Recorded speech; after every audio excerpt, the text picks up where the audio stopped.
सबसे पहले भगवान शिव जी और माता पार्वती जी के चरणों में मैं प्रणाम, गुरु भाई बहनों के चरणों में प्रणाम। आज मैं आप लोगों को एक छोटी सी कथा सुनाने जा रही हूँ। इस कथा में शिव जी की महिमा का गुणगान किया है। अगर यह कथा आपको अच्छी लगे तो शेयर और सब्सक्राइब कर दीजिए। एक गांव में एक सेठ और उनकी पत्नी और उनका बेटा 3 लोग रहते थे। सेठ जी के पास धन दौलत खेती बाड़ी की कमी नहीं थी। वह बहुत धनवान थे, लेकिन उनका बेटा जो था वह गूंगा व बहरा था। वह न तो किसी की बात को सुन सकता था और न तो अपनी बात किसी से कह सकता था। सेठ जी अपने बेटे का कई जगह इलाज करवाए, लेकिन दवा कोई काम नहीं कर रही थी। सेठ जी दवा कराते कराते थक गए थे। इस परेशानी को सेठ और सेठाइन सामान्य समझकर अपना जीवन गुजारने लगे। धीरे धीरे समय बीतता गया। अब सेठ जी की उम्र ज़्यादा हो गई थी, इसलिए वह बार बार बीमार पड़ने लगे। बीमारी के कारण सेठ जी की तबीयत एक दिन ज़्यादा खराब हो गई और उनकी मृत्यु हो गई। उनका दाह संस्कार हुआ। कुछ दिन के बाद ब्रह्मभोज हुआ। जब ब्रह्मभोज बीत गया और सभी मेहमान अपने अपने घर चले गए, तब एकांत में बैठकर सेठाइन सोचने लगी कि मैं अब अपना काम धाम कैसे संभालूंगी, हमारी खेती का काम कैसे होगा। अब तो हमारी जिम्मेदारी बढ़ गई है, तब इस जिम्मेदारी को संभालना ही पड़ेगा। धीरे धीरे वह अपनी जिम्मेदारी संभालने लगी। खेती बाड़ी का काम भी होने लगा।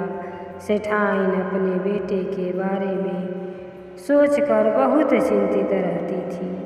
वह बहुत परेशान रहती थी।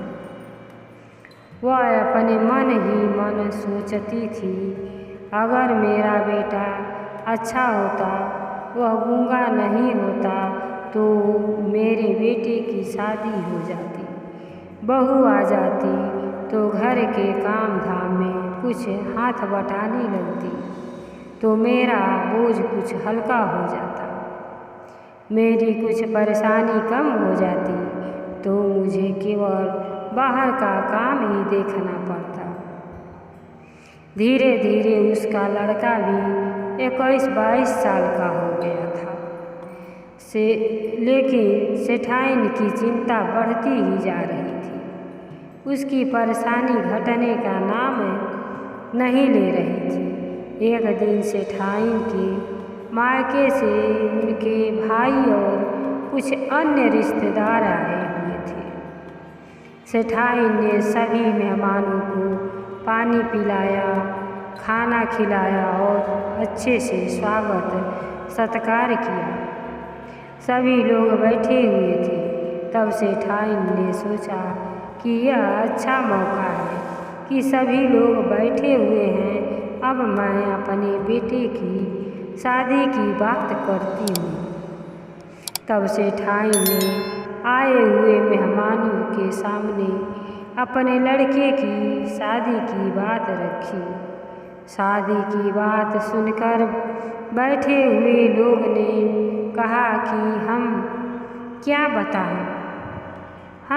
बताएं, अगर यह गूंगा नहीं होता तो इसकी शादी जरूर हो जाती। बात यही ठप हो गई। सभी मेहमान अपने अपने घर चले गए।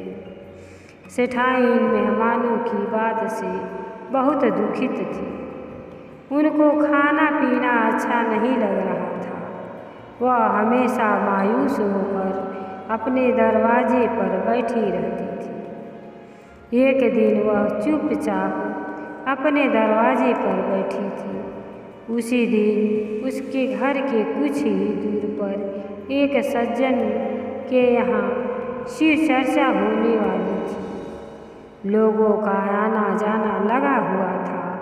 तभी कुछ औरतें सेठाइन के पास आती हैं और पूछती हैं कि हे सेठाइन, आप इस तरह मायूस होकर क्यों बैठी हैं?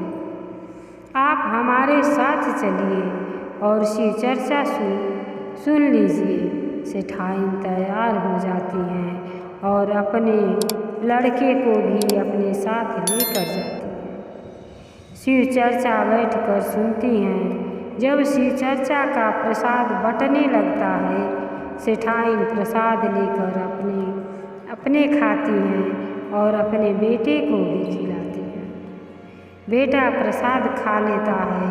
शिव चर्चा में कुछ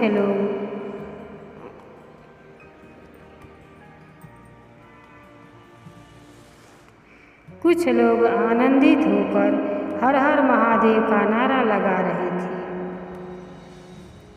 शिव चर्चा में कुछ लोग आनंदित होकर हर हर महादेव का नारा लगा रहे थे। यह देखकर सेठाइन का बेटा भी हर हर महादेव कहने की कोशिश करने लगता है। इतने में उसका कंठ खुल जाता है और वह बोलने लगता है। उस पर शिव जी कृपा कर देते हैं। उसकी माँ की आँखों में खुशी के आंसू आ जाते हैं। वह अपने आप को शिव चर्चा में आने पर बहुत भाग्यशाली समझती है। इस तरह उसके परिवार में खुशियाँ वापस आ जाती है। गुरु भाई बहना, हमारी यह कथा आप शेयर करते रहिए और हमारे विधाता ज्ञान चैनल को सब्सक्राइब भी कर लीजिए, जिससे कि हमारी अगली कथा आसानी से आप तक पहुंच सके। हर हर महादेव, हर घर महादेव।